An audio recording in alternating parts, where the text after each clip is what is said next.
اللهم صل على محمد وعلى آل سيدنا ومولانا محمد وبارك وسلم وصل عليه اللهم صل على سيدنا ومولانا محمد وعلى آل سيدنا ومولانا محمد وبارك وسلم وصل عليه۔ میرے محترم عزیز دوستوں اور بزرگوں، جیسا کہ گزشتہ کئی جمعوں سے ترتیب اولاد کے عنوان پر میں آپ لوگوں سے گفتگو عرض کر رہا تھا کہ اپنی اولاد کی تربیت سے غفلت یہ میری اور آپ کی زندگی کا ایک ایسا عبرتناک بیماری اور مہلک بیماری ہے کہ جس سے آج میرا معاشرہ غفلت میں ہے اور اس گناہ کو گناہ نہیں سمجھا جاتا۔ تو اس سلسلہ میں نے عرض کیا تھا کہ انشاءاللہ العزیز میں نبی علیہ السلام کی زندگی اور قرآن و حدیث کی روشنی میں کہ اولاد کی تربیت کے کیا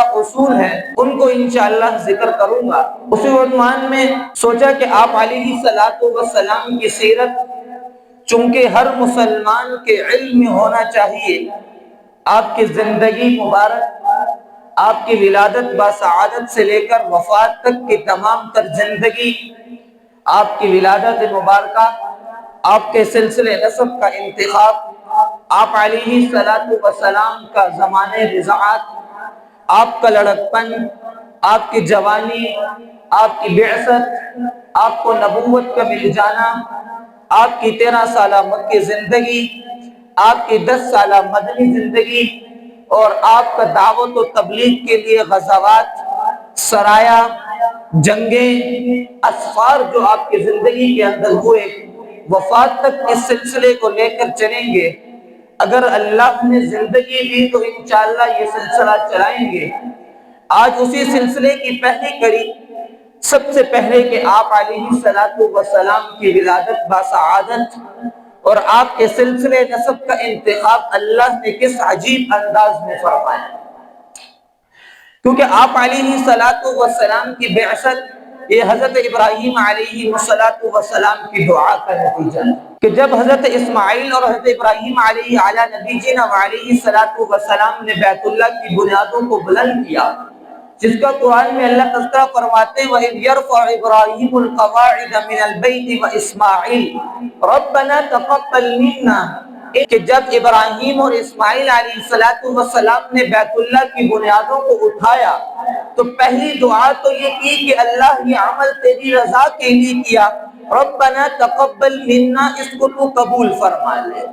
اس سے پہلا سبق میری اور آپ کی زندگی کا یہ ملا کہ جب بھی اللہ کسی نیک کام کی توفیق عطا فرمائے تو اس کے بعد اس کی قبولیت کی دعا کرنا یہ سنت ابراہیمی ہے۔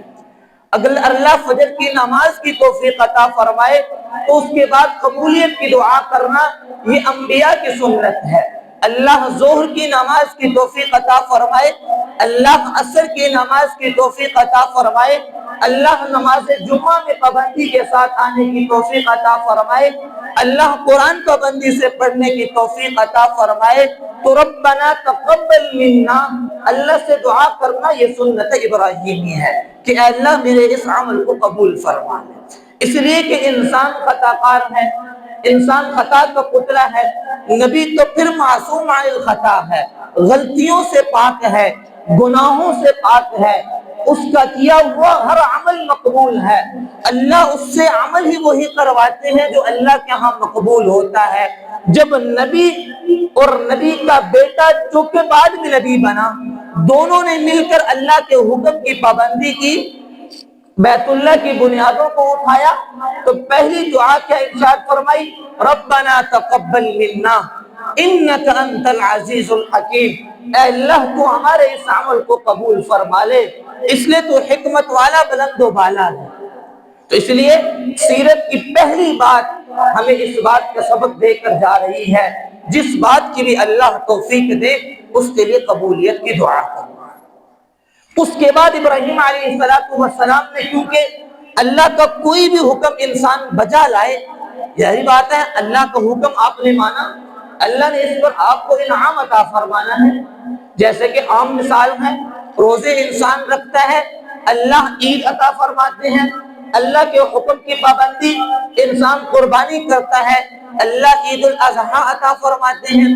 اس کے علاوہ انسان جب بھی کوئی نیک عمل کرتا ہے، نماز فرض ادا کی، اللہ دعا کو قبول کر کے انعام عطا فرماتے ہیں، تہجد میں اٹھا، اللہ مغفرت فرماتے ہیں، انعام عطا فرماتے ہیں۔ تو انبیاء علیہ السلام کا بھی یہ سنت طریقہ تھا، جب بھی کوئی نیک عمل کرتے تو اللہ سے قبولیت کی دعا کے بعد پھر اللہ سے اپنی منشا کی دعا مانگتے کہ اب اللہ کا حکم بجا لایا ہے، اللہ ہمیں انعام کے طور پر جو مانگیں گے عطا کر دیں گے۔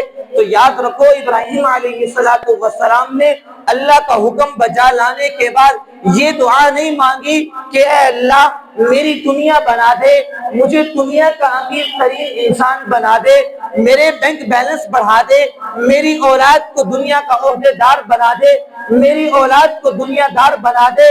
نہیں، ربنا وابعث فیہم رسولا من انفسہم، اے اللہ میری اولاد میں سے اپنا آخر الزمان نبی بھیج دے۔ کیا ہوگا؟ وَيُعَلِّمُهُمُ الْكِتَابَ وَالْحِکْمَةَ وَيُزَكِّيهِمْ، کہ اللہ وہ آ کر قیامت تک کی انسانیت کو حکمت کا درس دے گا، قرآن و سنت کا درس دے گا۔ اے اللہ آ کر وہ امت کی اصلاح کرے گا، صراط مستقیم پر لائے گا۔ تو اس سے ایک بات معلوم یہ بھی ہوئی کہ جب بھی انبیاء دعا کرتے تھے اپنی اولاد کے لیے دنیا نہیں مانگا کرتے تھے، کیا مانگا کہ اے اللہ میری اولاد میں سے ایسا آخر الزمان نبی پیدا کر دے جو امت کی اصلاح کر دے، امت کو قرآن کی تعلیم دے، امت کو حدیث کی تعلیم دے، امت کو تجھ سے جوڑنے والا ہو، امت کی اصلاح کرنے والا ہو۔ تو اس لیے میرے عزیزوں، جب بھی کوئی نیک عمل کی توفیق ملے، اللہ سے دعا کرنے کا موقع ملے، تو اللہ سے اپنی نسل کی نیک نیتی کی دعا کرنا کہ اے اللہ میری نسل کو نیک بنا دے، میری اولاد میں سے جو نسل چلا اس کے اندر اولیاء اللہ پیدا فرما دے، اس میں سے عالمی ربانیین پیدا فرما دے، علماء ربانیین پیدا فرما دے، صالحین پیدا فرما دے۔ ایسی اولاد کے لیے دعا کرنا یہ سنت ابراہیم ہے۔ اسی دعا کے نتیجے میں اللہ رب العزت نے آپ علیہ السلام کو حضرت اسماعیل کی اولاد میں سے پیدا فرمایا۔ آپ علیہ السلام کے سلسلے نسب کا انتخاب بھی اللہ نے بڑا عجیب فرمایا۔ آپ علیہ السلام کی روایت ہے بخاری کی، آپ علیہ السلام نے فرمایا ان اللہ اصطفیٰ کنانۃ من ولد اسماعیل، کہ اللہ نے اسماعیل کی اولاد میں سے کنانہ کا انتخاب فرمایا، واصطفیٰ قریش من کنانہ، پھر اللہ نے قریش کا انتخاب کنانہ سے فرمایا، واصطفیٰ من قریش بنی ہاشم، پھر اللہ نے قریش سے بنی ہاشم کا انتخاب فرمایا، واصطفانی من بنی ہاشم، اس کے بعد اللہ نے بنی ہاشم سے میرا انتخاب فرمایا۔ اور یاد رکھیے کہ انتخاب بھی بڑا عجیب تھا، مجھے اور آپ کو بڑی تعلیمات دے کر گیا۔ اس سلسلے انتخاب کو اگر آپ دیکھیں نا، اس سے ایک بات یہ معلوم ہوگی کہ اللہ بڑوں کا جو بھی عادات ہوتی ہیں اس کے اثرات ان کی نسلوں تک جاتے۔ اب اللہ کتنے کروڑوں لوگ دنیا میں تھے، نبی کو جس کی امت میں جس کی نسل سے پیدا کرتا، لیکن آپ نے ایک سلسلہ ارشاد فرمایا کہ اللہ نے کنانہ کو بنی اسماعیل سے پیدا فرمایا، اور پھر کنانہ میں سے قریش کا انتخاب فرمایا، پھر قریش میں سے بنی ہاشم کا انتخاب فرمایا، پھر بنی ہاشم میں سے نبی علیہ السلام کا انتخاب فرمایا۔ کیوں؟ اہل سیر حضرات نے لکھا کہ قریش جو قبیلہ بنی کنانہ کا قریش قبیلہ تھا، یہ بنی کنانہ کے اندر سب سے معروف اور مشہور قبیلہ تھا تین چیزوں میں: شجاعت میں، اپنی بہادری میں، ان کا بچہ میدان کے اندر جب دشمن سے لڑتا تھا تو دشمن کو پتا چلتا تھا کہ میرے مقابلے میں کوئی لڑنے والا موجود ہے۔ شجاعت اور بہادری قریش کے اندر اتم درجے کی تھی۔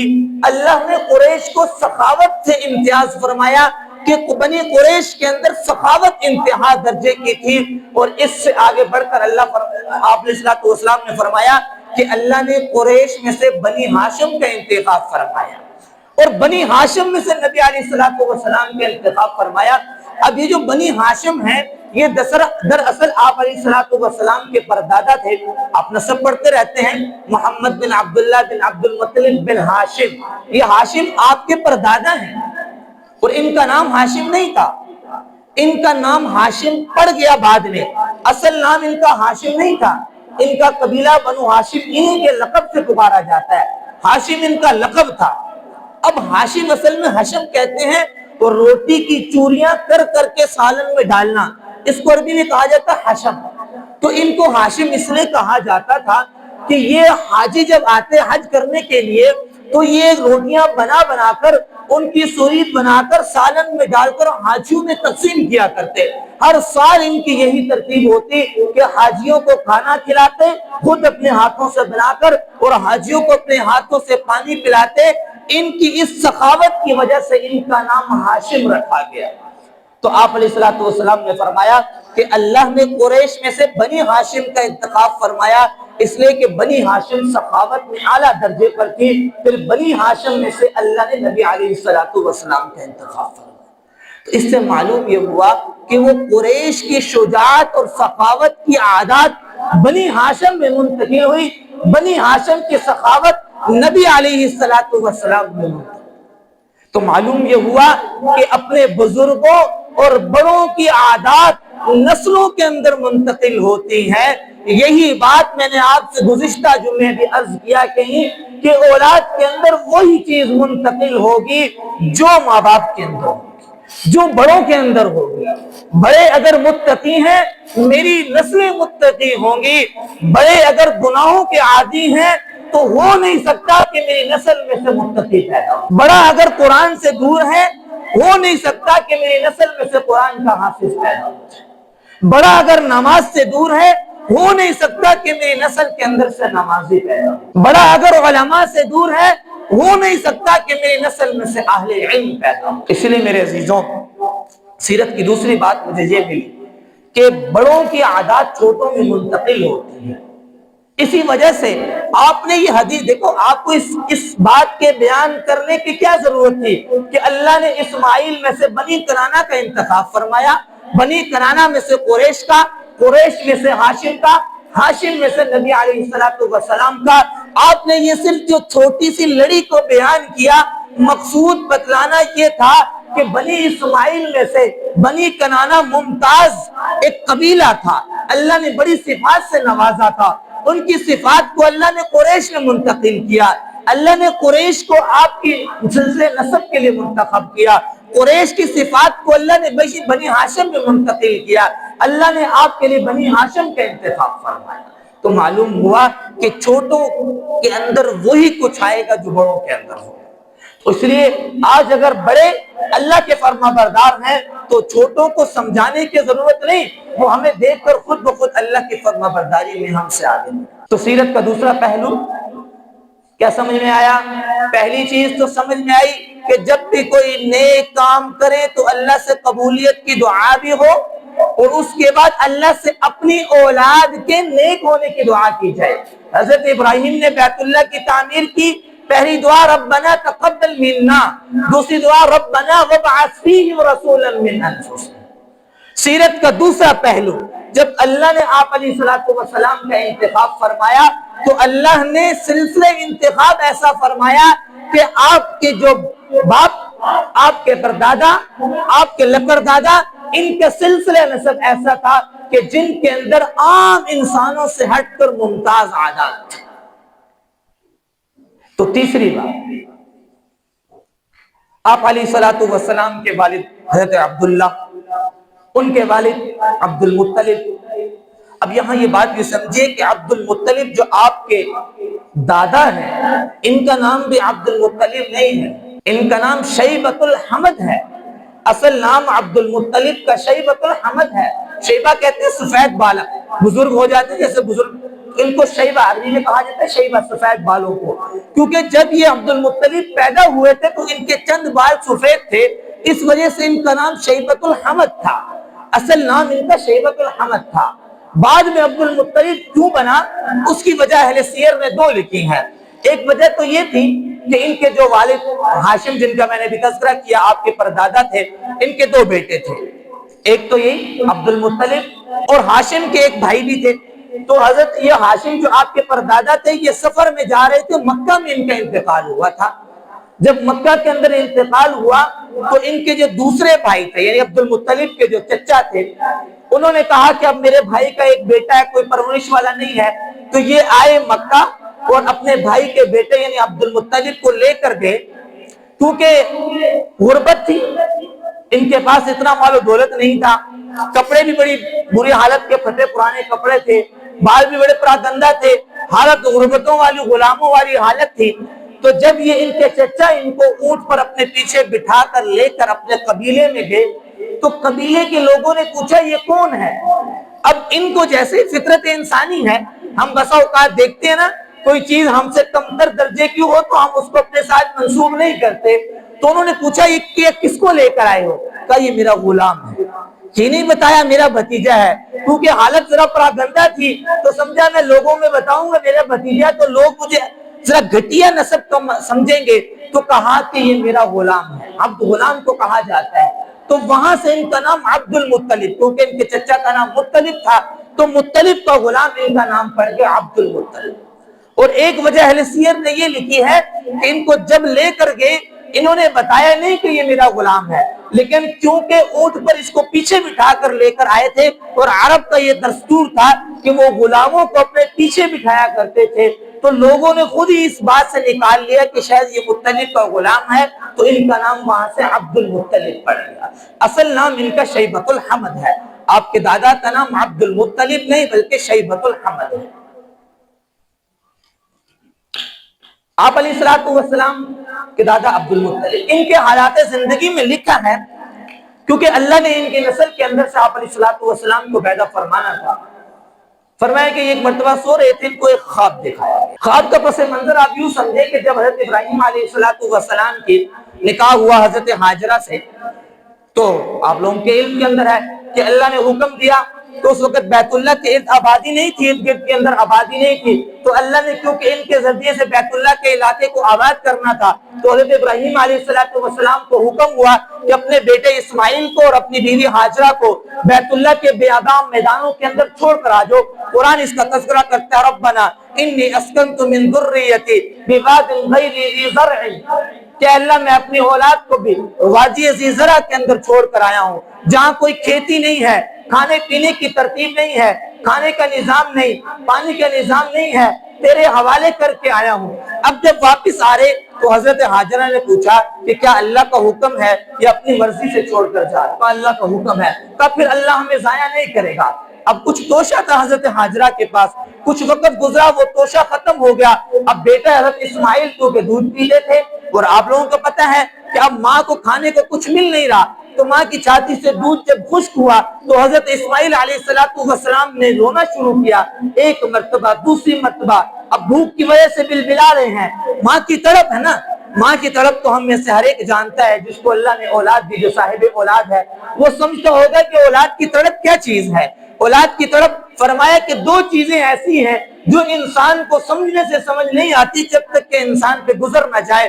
ایک, جب تک استاد کا درجہ اور مرتبہ انسان کو تب سمجھ آتا ہے جب انسان خود استاد کے درجے پر فائز ہو, پھر پتہ لگتا ہے کہ استاد کیا چیز ہے. ایک, والدین کی قدر تب پتہ چلتی ہے جب انسان خود والد یا والدہ بنتا ہے. اس وقت تک جو مرضی ہمیں سمجھایا جائے سمجھ نہیں آتی کہ والد کا کیا مقام ہے, والدہ نے ہمارے لیے کیا زندگی کے اندر ستم سہے ہے, استاد نے ہمارے لیے کیا کچھ کیا ہے, تب تک سمجھ نہیں آئے گا جب تک خود استاد کے درجے پر فائز نہ ہو جاؤ, جب تک خود والد یا والدہ نہ بن جائے تب تک یہ درجے سمجھ نہیں آتے. تو والدہ تھی, تڑپی. اب صفا کی پہاڑی پر کہ کہیں سے پانی نظر آ جائے, واپس مروہ کی پہاڑی پر کہیں سے پانی نظر آ جائے, کوئی انسان نظر آ جائے جس سے پانی کی مدد طلب کر لو. اللہ نے ماں کی تڑپ کو دیکھا, حضرت جبرائیل علیہ السلام کو مدد کے لیے بھیجا. حضرت جبرائیل نے وہاں پر اپنے پر کو مارا, وہاں سے پانی نکلنا شروع ہوا جس کو ہم آب زمزم کے نام سے پہچانتے. وہاں سے پانی لیا, خود بھی پیا, اپنے بچے کو بھی پلایا اور اس کے گرد منڈیر ایسے لگا دی تاکہ یہ پانی اور آگے تک نہ جائے. کچھ عرصے کے بعد وہاں سے ایک قبیلہ گزرا, بنو جرحم کے نام سے قبیلہ وہاں قافلہ کا گزر رہا تھا. انہوں نے دیکھا کہ پرندوں کا جھرمٹ ایک جگہ پر اتر رہا ہے پھر چڑھ رہا ہے، تو محسوس کر لیے کہ یہاں پانی ہے، کیونکہ عرب میں پانی کی قلت ہوتی تھی، پرندے وہیں جمع ہوتے جہاں کوئی پانی کا تھوڑا بہت قطرات ہوتے تھے، تو وہ سمجھ گئے یہاں پانی موجود ہے۔ انہوں نے ایک بندہ بھیجا، آ کر دیکھا پانی موجود ہے، وہ آئے حضرت ہاجرہ سے اجازت طلب کی کہ ہم یہاں پر ہی اگر کیوں نہ بسر ہو جائیں، یہاں پر رہنا شروع کر دیں تو یہ جگہ آباد ہو جائے گی۔ حضرت ہاجرہ بھی چاہتی تھی کوئی ساتھ ہو جائے تاکہ جگہ آباد ہو جائے، انس ہو جائے، مانوسیت ہو جائے۔ کا اجازت دوں گی ایک شرط پر کہ اس پانی پر قبضہ میرا ہوگا، اس پانی پر آپ لوگوں کا قبضہ نہیں ہوگا، اس پر آپ کو اختیار ہوگا۔ شرط طے ہو گئی۔ بنو جرحم کا وہ قبیلہ وہاں بسنے لگا، اور ادھر حضرت اسماعیل علیہ السلام اپنی جوانی کی طرف چڑھ رہے تھے۔ حضرت ہاجرہ کا انتقال ہوا، حضرت ابراہیم کو بڑا عرصہ ہو گیا اپنی اولاد سے ملے نہیں، حضرت ہاجرہ کے انتقال کا بھی علم نہ ہوا تھا۔ بڑے عرصے کے بعد جب آئے حضرت اسماعیل، کیونکہ بڑے ہو چکے تھے، ان کا نکاح اسی قبیلہ جرحم جو جہاں آ کر بسا تھا اس کی ایک لڑکی سے ہوا۔ تو حضرت ابراہیم کچھ عرصے کے بعد جب آئے تو لوگوں سے پوچھا حضرت اسماعیل کا، پوچھتے پوچھتے دروازے پر پہنچے، دستک دی تو حضرت اسماعیل کی بیوی نکلے وہاں سے، تو اسماعیل کے بارے میں پوچھا کہاں وہ ٹھیک ہے، کہاں اتفاق سے وہ گھر نہیں تھے، تو کہا کہ گھر کے حالات کیسے ہیں۔ اب اس نے شکایات شروع کی کہ حالات تو گھر کے بڑے تنگ دست ہیں، کھانے پینے کے لیے تنگی ہے، معاملات ایسے ہیں ایسے ہیں۔ حضرت ابراہیم علیہ السلام پریشان ہوئے، کیونکہ یہ ایک نبی کی بیوی کی شان نہیں تھی کہ وہ اللہ کی شکایات کرتی کہ حالات گھر میں بڑے تنگ ہیں، تنگ دستی ہے۔ اس کے زبان سے تو ہر وقت اللہ کا شکر ادا ہونا چاہیے۔ تو ایک جملہ کہہ کر چلے گئے، کہا اسماعیل آئے تو میرا سلام عرض کرنا اور کہہ دینا کہ اپنے دروازے کی چوکھٹ کو تبدیل کر دے۔ یہ جملہ کہہ کر چلے گئے۔ جب آئے حضرت اسماعیل گھر میں، بیوی نے بتایا کہ ایک بزرگ آئے تھے، یہ یہودیہ کا پہچان گئے، میرے والد حضرت ابراہیم تھے۔ کہا کیا کہا تھا؟ کہا سلام عرض کیا اور یہ جملہ ارشاد فرمایا کہ اپنے دروازے کی چوکھٹ کو تبدیل کر دینا۔ سمجھ گئے، فوراً سے اپنی بیوی کو طلاق دی، دوسرا نکاح کیا۔ کچھ عرصے کے بعد حضرت ابراہیم جب دوبارہ آئے، اتفاق سے حضرت اسماعیل پھر بھی گھر موجود نہ تھے، پھر پوچھا کہ ہاں کیا حالات ہیں گھر کے؟ کہا اللہ کا بڑا شکر ہے، اللہ نے بڑے اچھے طریقے سے زندگی گزار رہے ہیں، کھانے کو بھی مل جاتا ہے، پینے کو بھی مل جاتا ہے، اور لوگوں سے اچھی زندگی گزر رہی ہے۔ کہا اچھا، تو جملہ ارشاد فرمایا کہ اسماعیل کو میرا سلام دینا اور ان سے کہہ دینا کہ اپنے گھر کی چوکھٹ کی حفاظت کرنا۔ جملہ سمجھ گئے۔ واپس شاید حضرت اسماعیل علیہ السلام کو جب ساری معلومات معلوم ہوئی تو اس وقت سے فرمانے لگے کہ میں نے اپنی اہلیہ کا بڑا احترام شروع کیا کہ یہ میرے باپ کی منتخب کردہ بیوی ہے۔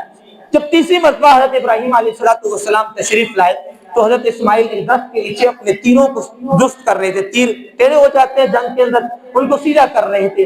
تو حضرت ابراہیم علیہ السلام جب آ کر حضرت اسماعیل سے ملے، کیونکہ بہت عرصے کے بعد کی ملاقات تھی، بیٹے اور باپ کی ملاقات تھی، کئی سالوں کے بعد کی ملاقات تھی، تو اہل سیر نے لکھے کہ کئی گھنٹوں تک باپ اور بیٹا بغل گیر رہے، ایک دوسرے کے ساتھ گلے لگا کر رہے۔ کئی گھنٹوں کے بعد جب ملاقات ختم ہوئی تو حضرت ابراہیم نے حکم سنایا کہ اللہ نے مجھے بیت اللہ کی یہ تعمیر کا حکم دیا ہے۔ سارے معاملات ہوئے، حضرت اسماعیل نے کہا میں آپ کے ساتھ ہوں، یہ سارا معاملہ ہوا، آپ کو ساری یہ بات سنائی کہاں پر آنے کے لیے؟ دراصل کہ حضرت عبد المطلب نے جو خواب دیکھا تھا اس کا پس منظر آپ کو سنایا۔